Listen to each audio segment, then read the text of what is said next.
Your question reaches my heart, Lord. Who do you say I am? I lift my voice in confession. You are the Christ, the Lamb. You are the living Christ.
The Lord be with you. And also with you. A reading from the Holy Gospel according to Matthew.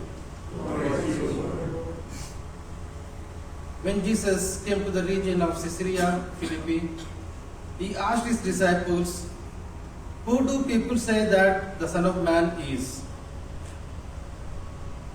Well, they replied, "Some say John the Baptist, some say Elijah, and others say Jeremiah or one of the other prophets." Then he directly asked them, "But who do you say I am?" Simon Peter answered, "You are the Messiah, the Son of the living God." Jesus replied, "Blessed are you, Simon, son of John, because you did not learn this from any human being, but my Father in heaven has revealed this to you. Therefore, I say to you that you are Peter, which means rock, and upon this rock I will build my church, and all the powers of hell will not prevail against it. And I will give you the keys of the kingdom of heaven. Whatever you forbid on earth will be forbidden in heaven, and whatever you permit on earth will be permitted in heaven." Then he sternly warned the disciples not to tell anyone that he was the Messiah. The Gospel of the Lord. Praise to you, Lord.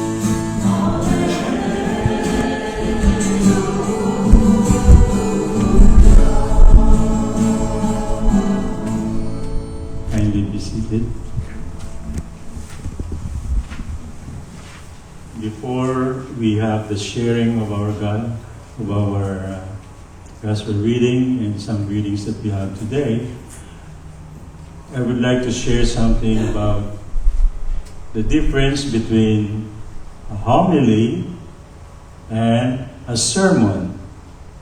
Every Sunday when we go to church, do we know that what has been delivered to you is a homily or a sermon? A homily is usually attributed to the Catholics. The non-Catholics, they give a sermon. That's the simple differentiation of a homily and a sermon.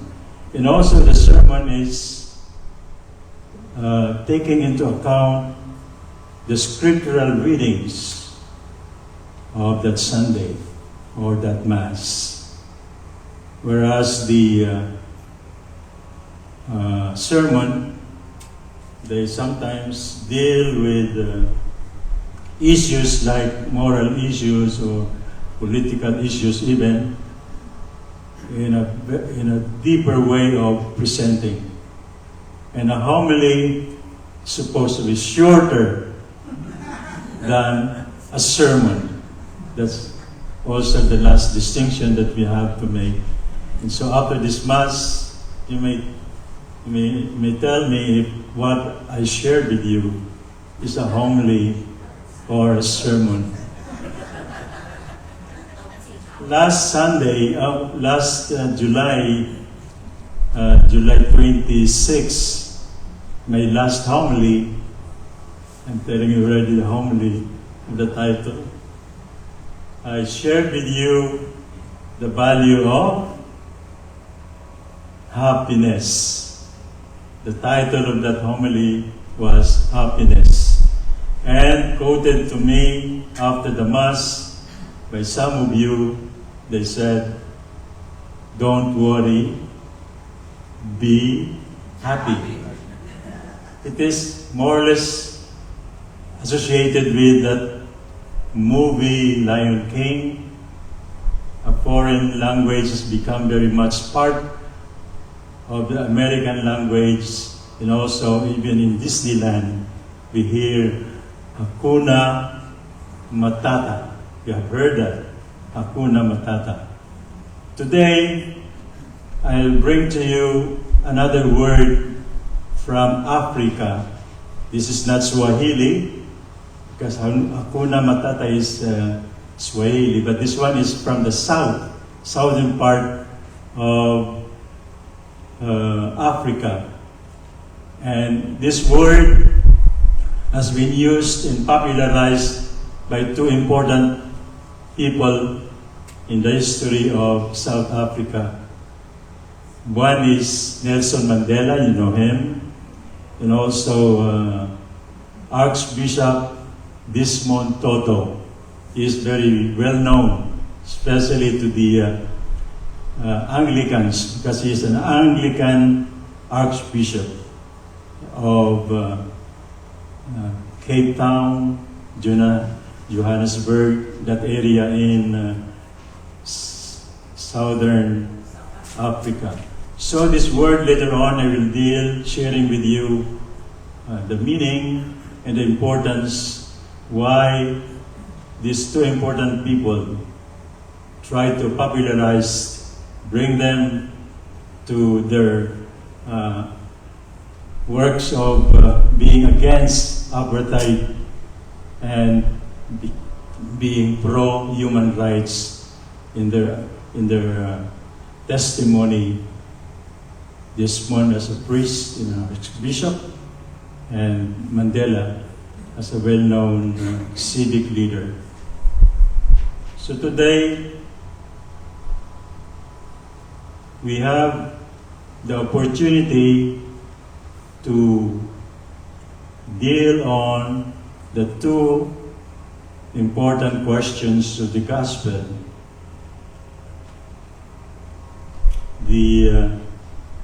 The first question that Christ asked in the gospel is, who do people say that I am?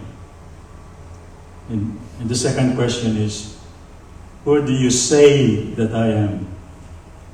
As I said in the introduction of our Mass, there is a third question that is directed to all of us. Who is Jesus Christ to us today in our lives?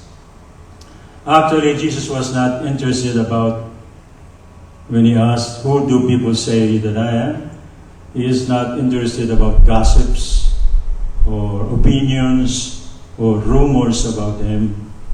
But what was told about him was he was either John the Baptist or Elijah or Jeremiah or one of the prophets.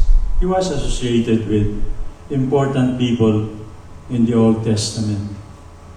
The second question he directed to his disciples was more significant because it was essentially answered by Peter himself, who said, "You are the Christ, the Son of the living God."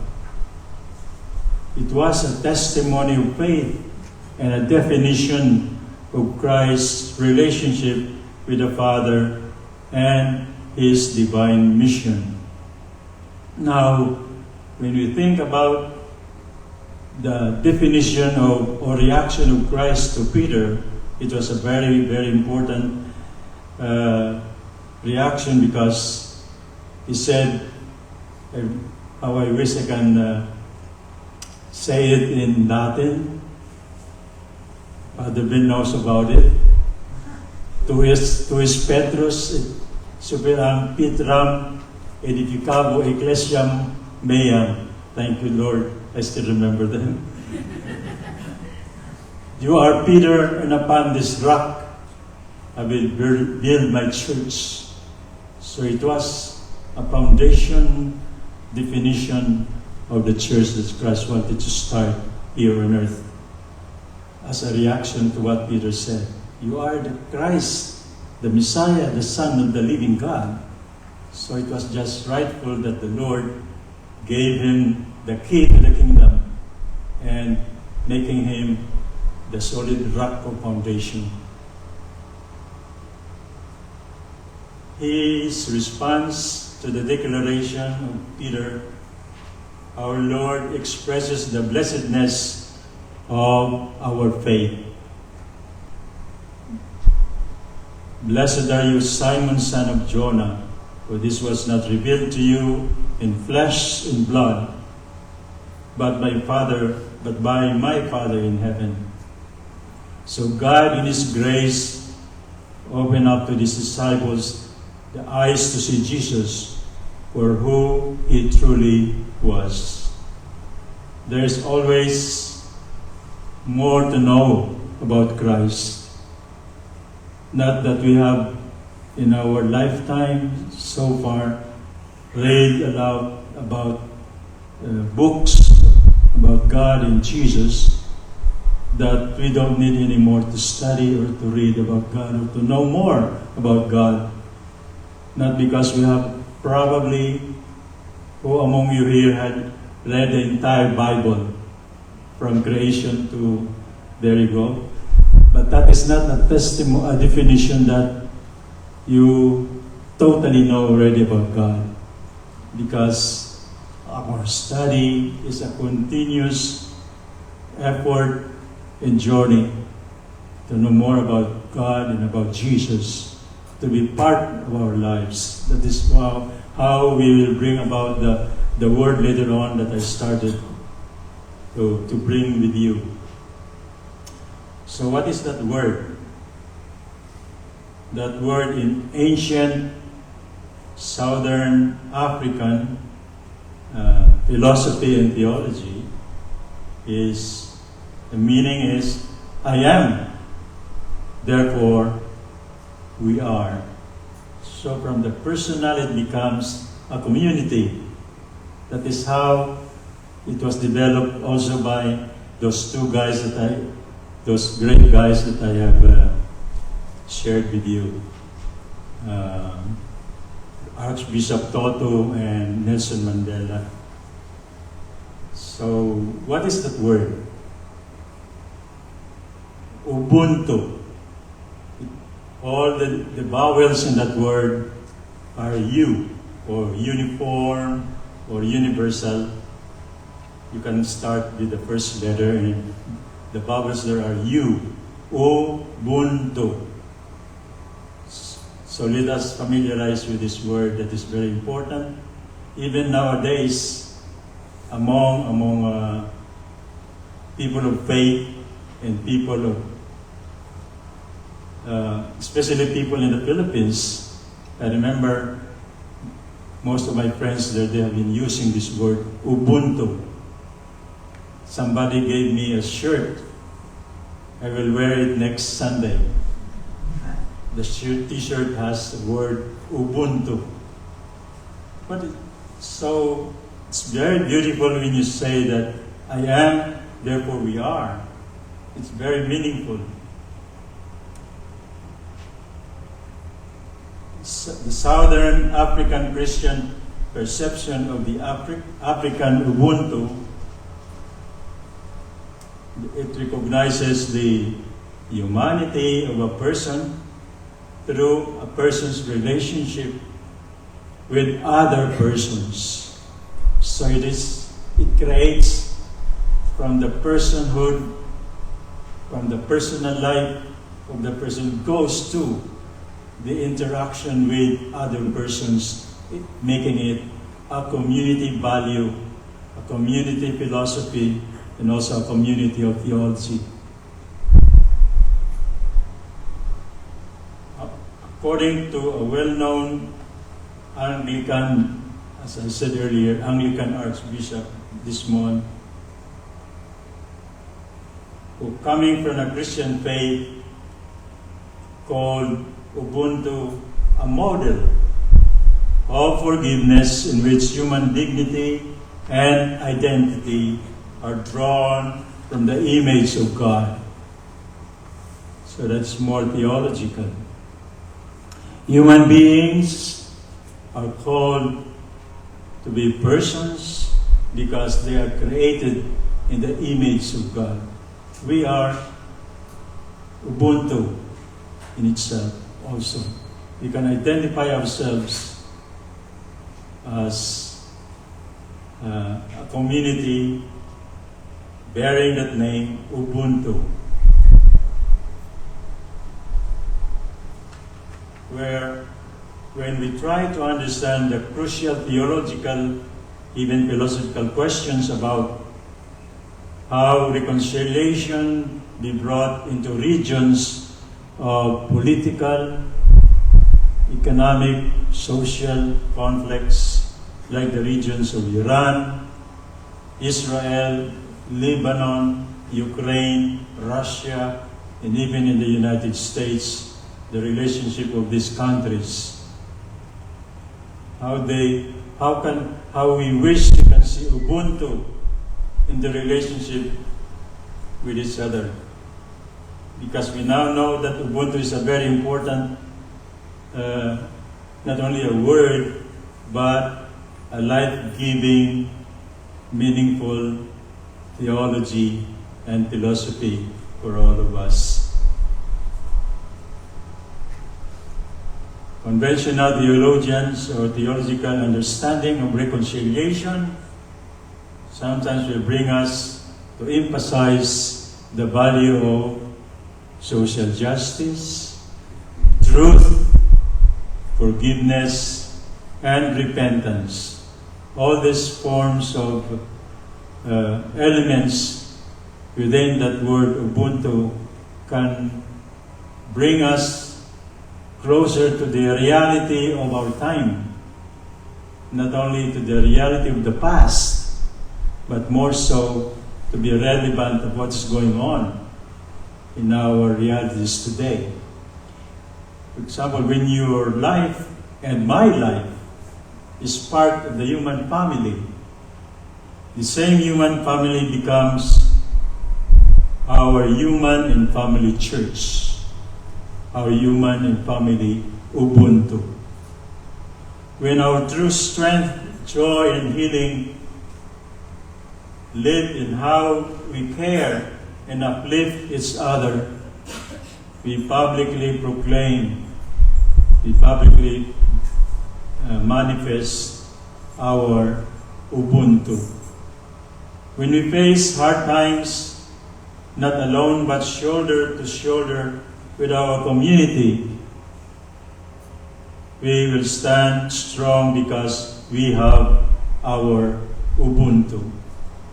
When our St. Matthew family is at peace with each other and possess the peaceful attitude of a family, St. Matthew is our Ubuntu. When we are united in pursuit of social justice in behalf of the poor, the oppressed, the disenfranchised, we are interconnected for relevance in our hopeful faith and loving Ubuntu to our God and to humanity. So, my dear friends, we have that word that is very important, not only in the lives of those who have started it, but we have this word that we can put in our community, in our family, here at St. Matthew. Jesus, you are our greatest good and our greatest Ubuntu. May Mary, the Mother of Divine Mercy, help us seek, find, and embrace Jesus with all of ourselves, with all of our efforts to make meaningful this word, Ubuntu, in our lives. Amen? Amen. Let us all stand to pray our prayers of the Creed. Your question reaches my heart, Lord. Who do you say I am? I lift my voice in confession. You are the Christ, the Lamb.